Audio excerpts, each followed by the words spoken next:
89% vote देने वाला समाज साथ बैठक नहीं कर सकते हैं। ब्राह्मण समाज 100% वोट देता है भारतीय जनता पार्टी को। प्रदेश अध्यक्ष जी ने ब्राह्मण समाज को अल्टीमेटम नहीं दिया। इससे पहले क्षत्रिय समाज का कुटुंब बैठक हुआ और ब्राह्मण क्या बैठे, आदेश पर आदेश, बयान पर बयान आना शुरू। यही विपक्ष चाहता है कि ये जातियों में बंट जाए। पार्टी के आला कमान को विश्वास क्यों नहीं? ब्राह्मण पूरी तरीके से भारतीय जनता पार्टी के साथ था, है और रहेगा। पंकज चौधरी ने एक्शन लेकर अपना जलजला उत्तर प्रदेश में कायम कर दिया है। जातिगत कोई भी बैठक नहीं होनी चाहिए। आप समाजवादी पार्टी में इसकी उम्मीद नहीं कर सकते हैं। एक हफ्ता होने वाला है, लेकिन ब्राह्मण विधायकों की बैठक का मामला ठंडा पड़ने की जगह और तूल पकड़ता जा रहा है। पहले तो इस मामले में तमाम ब्राह्मण के सामाजिक संगठनों ने ऐलान किया और प्रदेश अध्यक्ष भाजपा पंकज चौधरी को ललकारा, और अब समाजवादी पार्टी की एंट्री हो गई है। खुद अखिलेश यादव, शिवपाल यादव और समाजवादी पार्टी के तमाम ब्राह्मण नेताओं ने भाजपा के ब्राह्मण विधायकों को ऑफर देना शुरू कर दिया है कि आप हमारे साथ आइए, आपको सम्मान मिलेगा और आपके स्वाभिमान की रक्षा होगी। हमारे साथ इस मुद्दे पर बात करने के लिए भाजपा के तेज तर्रार नेता अमित त्रिपाठी हैं।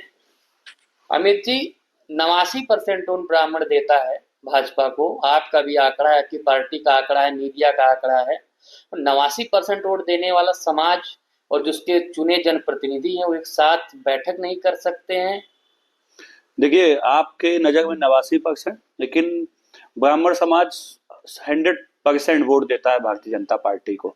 क्योंकि जो बैठक आपने कही, देखिए ब्राह्मणों ने बैठक की, ये समाज में, जो हमारे समाज में, क्योंकि 2027 का चुनाव है, कई विधायकों ने इस चीज को बताया भी कि हमारे परिवार में, ब्राह्मण समाज में, क्योंकि देखिए वो ब्राह्मण जीत के आए हैं। जब जीत के आए हैं तो कहीं ना कहीं जो ब्राह्मण समाज के लोग हैं उनको कहीं ना कहीं उन विधायकों से उम्मीदें हैं कि उनको कोई तकलीफ है, कोई कमी है, कोई उनकी बात नहीं सुनता है। और 2027 में हम किस प्रकार से पार्टी को और मजबूत कर सकते हैं, कौन हम नाराज है तो उसको कैसे मनाया जा सकता है, इसको लेकर एक बैठक थी। जहां तक आप वो प्रदेश अध्यक्ष जी की बात को बार बार उठा रहे हैं कि प्रदेश अध्यक्ष जी ने अल्टीमेटम दिया, देखिए प्रदेश अध्यक्ष जी ने ब्राह्मण समाज को अल्टीमेटम नहीं दिया। ब्राह्मण समाज ने इस तरीके की जातिगत जो बैठक है उस पर उन्होंने अपनी बात कही कि किसी भी समाज की इस तरीके की। इससे पहले क्षत्रिय समाज का कुटुंब बैठक हुआ, कुर्मी समाज की होटल में बैठक हुई, तब तो किसी आपके भाजपा में किसी आला कमान की तरफ से कोई आदेश नहीं आया। और ब्राह्मण क्या बैठे, आदेश पर आदेश, बयान पर बयान आना शुरू हो गए। देखिए, जहां तक आपने कुर्मी समाज की बैठक की और क्षत्रिय समाज की बैठक की, क्षत्रिय समाज ने भी केवल क्षत्रियों की बैठक नहीं की थी, उन्होंने सामाजिक एक बैठक की थी। और उस समय प्रदेश अध्यक्ष जी हमारे पंकज चौधरी जी नहीं थे, और ना जब कुर्मियों की बैठक हुई थी तब भी प्रदेश अध्यक्ष जी प्रदेश अध्यक्ष नहीं थे उस समय। तो जहां तक बात है, देखिए मैं एक पार्टी के कार्यकर्ता के तौर पे, एक नेता के तौर पे इतना कह सकता हूं, मैं ब्राह्मण समाज से आता हूं। आज जो जिस समय की जो मांग है वो समय की मांग है हिंदुत्व पे। यही विपक्ष चाहता है कि ये जातियों में बंट जाए और आने वाले समय में हमें इसका फायदा मिल सके। क्योंकि जिन्होंने जातिगत राजनीति की है, जिन्होंने सिर्फ जाति को ही सर्वोपरि रखा है, आज उनके पेट में दर्द होना लाजमी है। देखिए, हमारी पार्टी कहती है सबका साथ, सबका विकास, सबके विश्वास के साथ हम काम करेंगे। आज उत्तर प्रदेश में हम जब इतने बड़े मार्जिन से उत्तर प्रदेश में सरकार बना रहे हैं, केंद्र में सरकार बना रहे हैं, तो अकेले एक जाति के ब्राह्मणों का साथ तो है, लेकिन ब्राह्मणों पर आपकी पार्टी के आला कमान को विश्वास क्यों नहीं है? देखिए, ऐसा देखिए एक नेगेटिव सेट किया गया है। ब्राह्मण पूरी तरीके से भारतीय जनता पार्टी के साथ था, है और रहेगा। क्योंकि जिस प्रकार से आपने देखा, जो लोग आज भारतीय जनता पार्टी में ब्राह्मणों को समाजवादी पार्टी में बुला रहे हैं कि हमको सम्मान हम देंगे, आ जाएं, उनसे पूछिए कि उन लोगों का सम्मान क्या है समाजवादी पार्टी में। शिवपाल यादव जी का सम्मान क्या है आज समाजवादी पार्टी में, मुझे बताइए। आज हाशिए पे आज कोई पूछ नहीं रहा है। समाजवादी पार्टी में शिवपाल यादव ने, अरे खुद अखिलेश यादव ने निमंत्रण दिया है कि आइए, आपको भागीदारी मिलेगी। मैं अगर से आप अखिलेश का सम्मान है सपा में ना। देखिए, अखिलेश यादव जी से पूछिए, जब एक हमारे कार्यकर्ता नीरज मिश्रा से बूथ में 2006 में जब धक्का मुक्की हो गई थी, तो इनको उतनी अखर गई कि उस नीरज मिश्रा का इन्होंने सर कटवा कर या कन्नौज से यहाँ मंगाने का काम किया था। उस समय उत्तर प्रदेश में किसकी सरकार थी? समाजवादी पार्टी की सरकार थी। योगी जी तो कहते हैं कि जितने आरोपी थे उनको सबको जेल में डाल दिया। आप इतने कॉन्फिडेंस के साथ कह रहे हैं, तो योगी जी से कह दे जांच कराइए अखिलेश यादव को सजा कराएं। आप लोग, आपकी पार्टी कई बार ये मुद्दा उठा चुकी है, तो आखिर क्यों भाई, क्यों नाम नहीं आ रहा है समाजवादी पार्टी किसी नेता का, अखिलेश यादव का, और आप लोग कहते हर मंच पर हैं इस बात को। देखिए, हम तो माननीय योगी जी ने जब से उत्तर प्रदेश में जो भी अपराधी है, या तो आज अपराधी इस उत्तर प्रदेश में नहीं है, या तो सीधे यमलोक में पहुंच चुका है। जहां तक की बात आप ब्राह्मणों की कर रहे हैं ना, ब्राह्मणों में उत्तर प्रदेश में वाजपेयी परिवार के गले में जूते की माला पहना के पूरे शहर में टहलाने का काम किसकी सरकार में हुआ था? समाजवादी पार्टी की सरकार में हुआ था। अभी आपने बीच में देखा इटावा कांड हुआ था, किस प्रकार से अपने जाति स्वजाति के लोगों को बचाने के लिए पूरे ब्राह्मण समाज पे ठीकरा फोड़ने का काम अखिलेश यादव जी ने कारणों से तो भाई ब्राह्मण भाजपा को 90% 100% आप कह रहे हैं वोट देता है, तो उसे लगता है कि अखिलेश यादव पीडीए चला रहे हैं, लेकिन आपके यहाँ तो इंटरनल पीडीए चल रहा है। मतलब दिखता तो आप कहते हैं हम राष्ट्रवाद और हिंदुत्व के नाम पर लड़ रहे हैं, लेकिन चलता आपके यहाँ पूरा पूरा जाति है, जात के आधार पर तमाम फैसले होते हैं, जात के आधार पर तमाम पद दिए जाते हैं, तब आप आरोप सिर्फ समाजवादी पार्टी क्यों लगाते हैं? देखिए, हमारे यहाँ जाति को देखकर पद नहीं दिया जाता है। एक बात, हमारी पार्टी जब सबका साथ सबका विश्वास सबके साथ की बात करती है तो उसमें हर जाति का संयोजन होता है। हम समाजवादी पार्टी नहीं है कि सिर्फ एक जाति यादव जाति और या एक धर्म मुसलमान समाज को लेकर ही आगे बढ़ेंगे। हमारी पार्टी चाहे दलित हो, चाहे शोषित हो, चाहे वंचित हो, चाहे पिछड़ा हो, चाहे अगड़ा हो, सबको साथ लेकर चलने वाली पार्टी, इसलिए विश्व की सबसे बड़ी पार्टी है। देखिए, जहां पर जाति का चश्मा पहनकर अखिलेश यादव अपनी नौकरी देने का काम किया करते थे उत्तर प्रदेश में, जब आपने देखा कि पुलिस भर्ती हुई तो उसमें एक ही जाति के लोग थे कि नहीं थे उत्तर प्रदेश में? ब्राह्मणों को ही भाजपा में त्याग करना पड़ेगा सत्ता रखने के लिए? देखिए, ब्राह्मण को हिंदुत्व का ठेका लेकर घूमना पड़ेगा और सब लोग जातीय बैठक करें, और ब्राह्मण जब बैठक करे तो कह दो नहीं ये हिंदूवादी पार्टी है, यहाँ पर जाति नहीं चलेगी। देखिए, ऐसा एक नेगेटिव है, लेकिन जहां तक ब्राह्मण समाज वो समाज है जो समाज को दिशा दिखाने का काम करता है, उसके पीछे सभी जातियां चलने का काम करती हैं। और जहां तक बात आपने कही, यही ब्राह्मण समाज है जिसने इसी उत्तर प्रदेश के अंदर एक दलित बेटी के साथ गेस्ट हाउस कांड हो रहा था। उस दलित बेटी जो मायावती जी इस उत्तर प्रदेश में मुख्यमंत्री गई कई बार, उनको बचाने का, उनकी इज्जत को बचाने का काम एक ब्राह्मण समाज के ही नेता ने करने का काम किया था। इस उत्तर प्रदेश के अंदर हो, चाहे देश के अंदर हो, चाहे विश्व में हो, जहां पर भी किसी भी जाति के ऊपर कोई समस्या आती है तो ब्राह्मण समाज खुलकर खड़ा होता है उसके समर्थन में, उसको बचाने के लिए, उसके हित के लिए। लेकिन चौधरी, ऐसा तो नहीं है ब्राह्मणों ने बैठक की, कोई आपत्ति नहीं होगी, लेकिन गलत समय बैठक कर ली। पंकज चौधरी नए नए प्रदेश अध्यक्ष बने थे, इन लोगों ने बैठक की और पंकज चौधरी ने एक्शन लेकर अपना जलजला उत्तर प्रदेश में कायम कर दिया। जैसे कारपोरेट जगत में होता है, किसी कंपनी का जो नया सीईओ आता है, कुछ लोगों को खदेड़ता है, कुछ लोगों को लेकर आता है, लोगों में दहशत फैलती है। क्या पंकज चौधरी अपना जलवा सेट करने के लिए उत्तर प्रदेश में ऐसा कर दिया, या कुर्मीवाद फैलाने के लिए, ओबीसीवाद फैलाने के लिए ऐसा किया है? देखिए, पंकज जी नए नेता नहीं है, वो 7 बार के सांसद हैं, बड़े नेता हैं। उनको भी पता है, उनको किसी से सर्टिफिकेट की जरूरत नहीं, उनको भी पता है जब वो 7 बार के सांसद बने हैं तो हर जाति का उनको वोट मिला है। वो किसी एक जाति के नेता नहीं है, वो प्रदेश अध्यक्ष जी हैं। और प्रदेश अध्यक्ष जब आप दायित्व पे आते हैं तो पार्टी की कुछ नियम है, कानून है, उनको मानना पड़ता है। आप भी होंगे, मैं भी होंगी, आप मीडिया में, आपकी भी कुछ गाइडलाइन होगी, उसके ऊपर जाके आप काम नहीं कर सकते। उसी प्रकार प्रदेश अध्यक्ष जी की भी अपनी गाइडलाइन है। मैं उनके बातों को समर्थन इसलिए करता हूं क्योंकि देखिए, आज अगर ब्राह्मणों ने बैठक की, अभी ब्राह्मण ने ना की होती या पिछड़ों ने की होती या दलितों ने की होती तो भी यही रवैया प्रदेश अध्यक्ष जी का रहता, क्योंकि उन्होंने स्पष्ट कहा है कि हमको जातियों की कोई भेदभाव नहीं रखना है, जातिगत कोई भी बैठक नहीं होनी चाहिए। हम सब जातिगत जनता के बीच नहीं बैठक होनी चाहिए कि विधायकों को नहीं होनी चाहिए, इसे स्पष्ट कर दीजिए। क्योंकि जनता की तो आपके यहाँ तमाम मोर्चा का होता रहता है, क्षत्रिय सभा कार्यक्रम, ब्राह्मण सभा कार्यक्रम, लोधी समाज का कार्यक्रम, कुर्मी सभा का, मौर्य का, पासी समाज का, राजभर समाज का। देखिए, जातिगत जो विधायक प्रतिनिधि हैं उनकी आपसी जो सामंजस्य है वो एक साथ, देखिए सबसे बड़ी चीज मैं आपको बताऊं कि जैसे आपने कहा, आज विपक्ष ने जो हमारे प्रदेश अध्यक्ष ने जो बात कही, उसके बाद आपने देखिए किस प्रकार से एक नेगेटिव सेट हुआ, कहा गया कि ब्राह्मण विरोधी पंकज चौधरी जी हैं। मैं आपको बताऊं, आज उत्तर प्रदेश के अंदर योगी जी के शासनकाल में, मैं बता देना चाहता हूं, 2017 से पहले इसी उत्तर प्रदेश के मुख्य पदों पे कौन काबिज थे? या तो यादव समाज से थे या फिर मुस्लिम समाज से थे।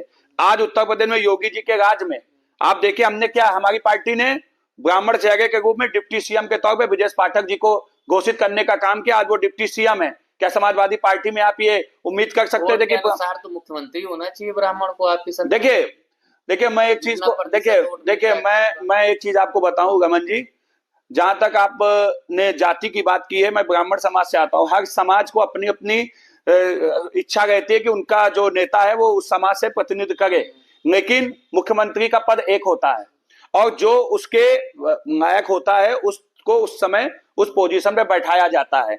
अभी आज इसी उत्तर प्रदेश के अंदर आपने देखा, हमारे पंडित अटल बिहारी वाजपेयी जी भी प्रधानमंत्री गए, वो उन्होंने इस देश की कमान संभालने का काम किया था ब्राह्मण समाज से। इसी उत्तर प्रदेश के अंदर अभी आपने देखा 25 दिसंबर को देश के प्रधानमंत्री जी ने 3 महापुरुषों की जो ब्राह्मण समाज से आते हैं उनकी मूर्तियां लगाने का काम किया। तो फिर वहां पे इस समय समाजवादियों के पेड़ में दर्द क्यों हुआ? वहां के उनके सांसद आर के चौधरी कहते हैं कि इन तीनों महापुरुषों का कोई योगदान देश के लिए नहीं था।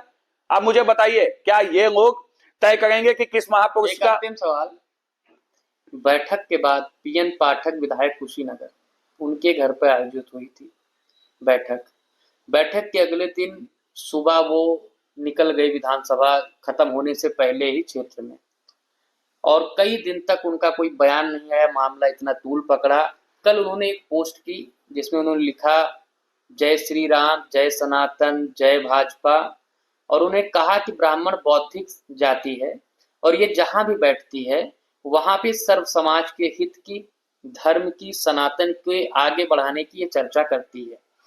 क्या लगता है, पीएन पाठक को समाज से बहुत ज्यादा अवहेलना मिली, समाज ने बहुत ज्यादा दबाव बनाया तब लिखना पड़ा, या फिर अब भाजपा में कोई और ऐसी ताकत है? जैसे केशव प्रसाद मौर्य का बयान एक वायरल हो रहा है, हालांकि वो पुराना लग रहा है, जब विधानसभा के बैठक के अगले दिन का है, जिसमें उन्होंने कहा कि जाति बैठक गलत नहीं है। क्या ऐसी किसी ताकत का पीएन पाठक को ऐसी कोई ताकत मिली है आपके पार्टी में से, या फिर पीएन पाठक को लगा नहीं अब ब्राह्मण समाज उनके ऊपर गुस्सा होगा इसलिए उन्हें ऐसा लिखना पड़ा? नहीं, देखिए जहां तक पीएन पाठक जी और जितने भी हमारे ब्राह्मण विधायक हैं, सबका अपना सम्मान है भारतीय जनता पार्टी में।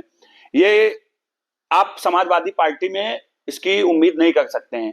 मैं कह तो रहा हूं, अभी तक पी से पिछड़ा था पीडीए में, अब पी से पंडित इनको याद आ गए, क्योंकि नहीं, पीएन पाठक ने लिखा जो मैं बता रहा हूं आपको, पी से अभी तक, मैं इसी में कह रहा हूं, पी से पिछड़ा था, अब पी से पंडित आ गए। अब इनको एहसास हो गया समाजवादी पार्टियों को कि ब्राह्मण की हैसियत क्या है, ब्राह्मणों की वोट के बगैर ये सत्ता में कभी वापसी नहीं कर सकते। अब इनको पंडित प्रेम याद आ गए।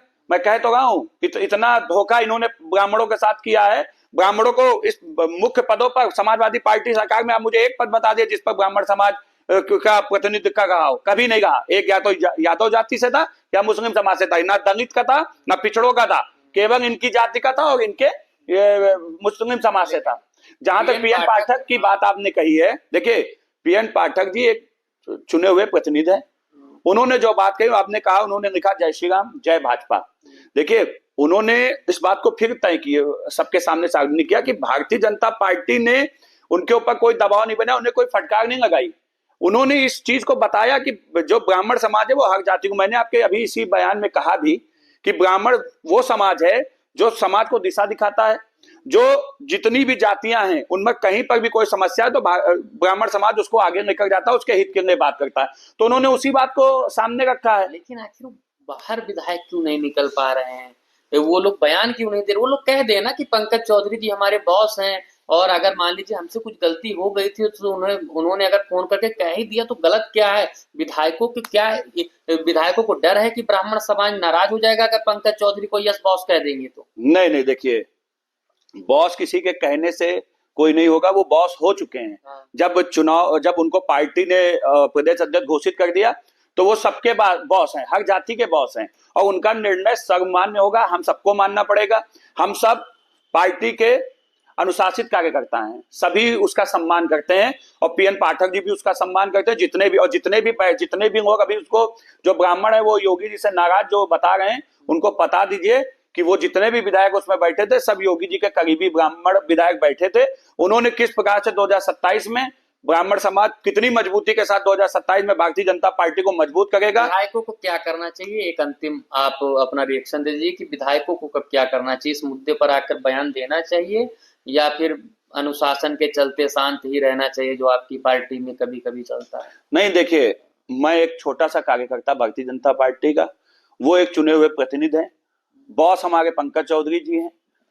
पार्टी के अंदर बैठक हुई, बैठक के बाद जो निर्णय होगा वो बॉस का जो निर्देश होगा उस पर सभी विधायक अपना काम करेंगे। उस पर अमित त्रिपाठी की हैसियत नहीं है कि उनको कोई निर्देश दे। अमित त्रिपाठी एक कार्यकर्ता है, सभी पार्टी के कार्यकर्ता, सब अनुशासित कार्यकर्ता है, सबका अपना सम्मान है। और जो पंकज चौधरी जी बॉस हैं, जिस तरीके से वो अपनी बात को रखेंगे, पूरी भारतीय जनता पार्टी का प्रत्येक कार्यकर्ता उस बात को मान के हम 2027 में किस प्रकार से भारतीय जनता पार्टी को मजबूत करें और तीसरी बार उत्तर प्रदेश में भारतीय जनता पार्टी की सरकार बना के और मुख्यमंत्री जी को तीसरी बार योगी जी को मुख्यमंत्री जी की शपथ दिलाई, ये हमारे लिए विषय है। हमारे लिए ब्राह्मण ठाकुर मंत्री तो लोग कह रहे हैं पंकज चौधरी भी बन सकते हैं। देखिए, लोग तो बहुत कुछ कह रहे हैं, लोगों का काम है कहना।